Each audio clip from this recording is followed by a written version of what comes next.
Hey, it's Dan Moralez, and this is Home Buyer Radio. We are back, and we're off and running into 2017, and we're talking about buying a house.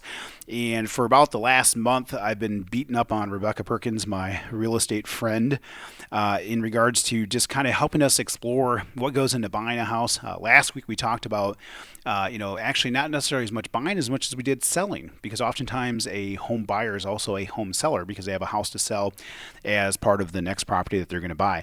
Kind of leading off of that, or taking a jump off of that, is one of the things I wanted to talk about this week. Really has to do in regards to you see a lot of folks out there where there's these real estate teams, and then you have a realtor more like Rebecca, who is a very hands-on realtor. So first of all, let me welcome you back to the podcast. I feel like I just kept rambling and went on and didn't even introduce you here. So welcome back to the podcast. Thank you. Good to be back. Alrighty, so let's talk about that. I see that a lot. As a lender, one of the growing trends I think in real estate has been, real estate teams, and it's not to say that that's necessarily a bad trend, as much as it has its pluses and minuses. I think, we see more and more of that where there's a team where oftentimes there's maybe what I would like to call maybe like a super agent, and then there's a group of people that work underneath that, super agent that, represent buyers. Yes. And so on. Now, exactly. That's a very good explanation of it. And I feel like, obviously you and I have worked together for, I feel like it's been over a decade. You're hands-on. And I think that makes a huge difference because, I feel like this way with lending too. It's the person that you're doing business with, not necessarily the brand, but it's the expertise and knowledge of that person. Maybe talk about what are some of the differences, with how you manage your real estate practice versus, maybe a super agent that says, hey, I've got 100 agents that work underneath me. I am on my own, and I do have a full-time assistant that definitely helps behind the scenes, but that is one benefit in my mind is when you decide to work with me, you're actually working with me. And I feel like that's a huge perk. And I just look at myself when I want to work with Dan Moralez, I want to work with Dan Moralez. I don't want to work with somebody he has under him, his associate. I just want to talk to the person that I hired. And something with working with a team that may have 2, 3, 4, 5, 20 people under them is most of the time you hire the team and you don't necessarily realize it because it's usually one person's name, and then you get the teammates under him, which are licensed realtors, but they're usually inexperienced. I mean, I personally don't know of any buyer's agents that have been with the leader of the group for more than a couple to maybe 5 years. Yep. And so that's something that's important because one of the things we talked about in one of the previous episodes was just experience, knowledge, and expertise. And the benefit of working with, the clients like you do hands-on, they get all of that knowledge, experience, and the benefits of working with you. Where when you look at some of the different teams that are out there, oftentimes a specific buyer's agent may not have the same level of experience. I feel like oftentimes they don't, and they don't have that knowledge. So they're probably negotiating from a position of weakness versus somebody like yourself who's well versed in everything, has a ton of knowledge and experience versus, maybe somebody else who is, relatively new to the industry. But, it's I feel like a lot of times a buyer's agent, sometimes can be a stepping stone, or oftentimes it's agents who maybe never had success on their own that, find themselves working as a buyer's agent under a bigger agent. I think the big difference is just, you work with those clients, and, you showed me something, when we had lunch a little bit earlier today, and you're probably not going to talk about this, but I'm going to. You were showing me some stats for a section here in West Michigan where you have the third highest volume of sales compared to two other people, and those two other people have large teams of people that work for them, 4 versus or 5 other agents under them. Yeah, versus you, who is really, you're the super agent, but the agent, that does everything. You're not, hiring 10 other people, let's say, underneath you. I thought that was really cool. Like, it's super impressive to see, like, wow, like, you're one person and you did like as much as a team of like 4 or 5 people. Thanks. But It's a lot of work, but I feel like I owe it to the people I'm working with. This is a huge decision for them, and they rely on me, and I feel like it's my responsibility to be there for them. Yeah, and I know you do because you and I have worked together for a long time, and I see the emails at like 1 o'clock in the morning, 2 o'clock in the morning because I'm working too. Oh, you noticed those? Yeah. I somehow I feel like we've had like an email exchange or conversation like 1 o'clock in the morning through email going back and forth before. Sad but true. Yes, many times.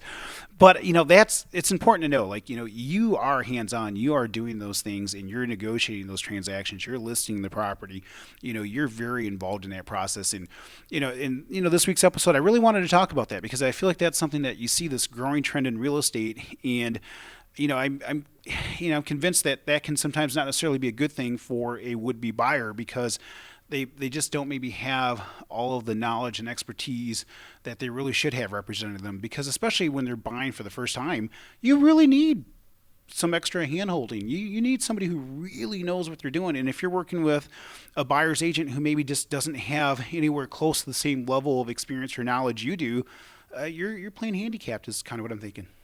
Let me ask you this. Let's pretend that you are having eye surgery, which I went in for, but let's pretend you're having eye surgery. Would you rather work with a surgeon that has 10 years of experience and multiple surgeries, or somebody that's been in it for 6 months, great person? Who are you going to choose?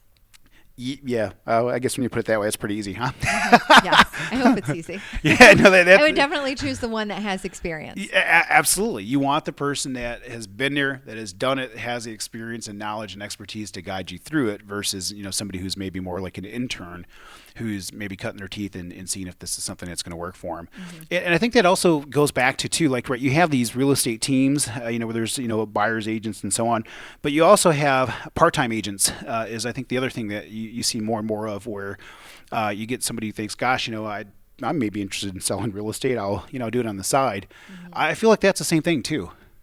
Yeah, I agree. And this is as a buyer, do your homework. There is nothing wrong with interviewing a realtor, even just calling them up on the phone, having a few questions written out in advance, and just ask them, are they going to be a good fit for you? And everybody's personality is different.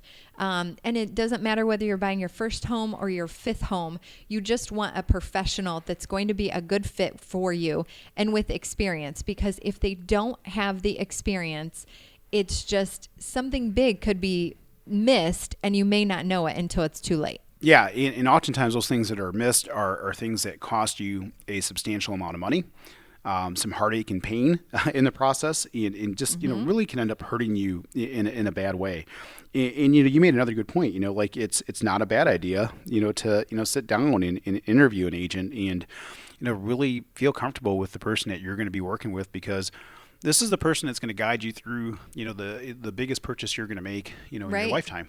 Right. And why settle for somebody that you maybe feel didn't do a great job for you? Mm-hmm. And I feel that having worked with you a lot of times, and you've worked with a lot of your clients over and over, and it's because of the relationship you've established with them. They know you, they trust you, and they come back to you because they know that you're going to do right by them. And that's something that I think matters too. And I guess it also speaks volumes of how long you've done this, right? Like I didn't just start, Right. I've got people that I've sold houses to, and now they're coming back, and yes, and that's the biggest, I guess, testimony to what you do is your clients come back to you. Because I can tell you as a lender, I've had clients that I've worked with that have worked with different agents, and they'll come back to us when it's time to finance their next house, but they won't go back to the agent they worked with the first time.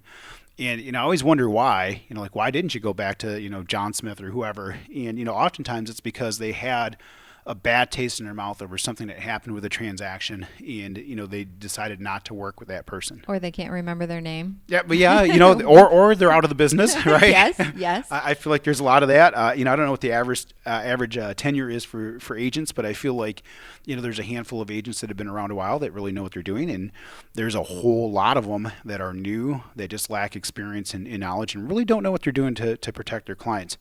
So, at the end of the day, I think a big benefit is you get your experience, knowledge, and expertise, and you're hands-on. You're the person that these people are going to work with, during the transaction. And I feel too that when I work with somebody, I am in it for the long haul, and I do want to sell them a house that I can turn around and sell in 3, 5, 20 years or whatever it may be. I'm not a transactional based realtor, which there are a lot out there. Just get them in, get them out, get them in, get them out. And I'm in it for the long haul. Yeah, relationship. It's all about relationship and doing what's right for your client over the long term. I've always looked at it as, we want our clients to be happy. We want them to know that we did everything we could to make sure that they walked away happy. They got the absolute best deal. They got the house that was right for them. And I know, in some of the conversations I've had with clients of yours, you point out those things, to people when they're looking at a house, like, well, maybe this isn't quite the right house for them. Yes, sometimes I'm too honest, no, but I care. It's because I care. Yeah. No, because I know I've had those conversations with you and with some of your clients, and that speaks volumes of just your integrity and how you do things. And, for me, that's why I like to send people to you. Thanks. Yes. All right. So if I'm a buyer, how do I get in touch with you? Rebecca Perkins with At Home Realty in Holland. My cell is 616-218-6161. Again, 616-218-6161. Or visit my website, RebeccaPerkinsHomes.com. That's REBECCA Perkins, PERKINS Homes, HOMES.com. Awesome. Well, hey, thanks again for joining me this week. My name is Dan Moralez from Northpointe Bank. My NMLS number is 709729, and Northpointe Bank is an equal housing lender.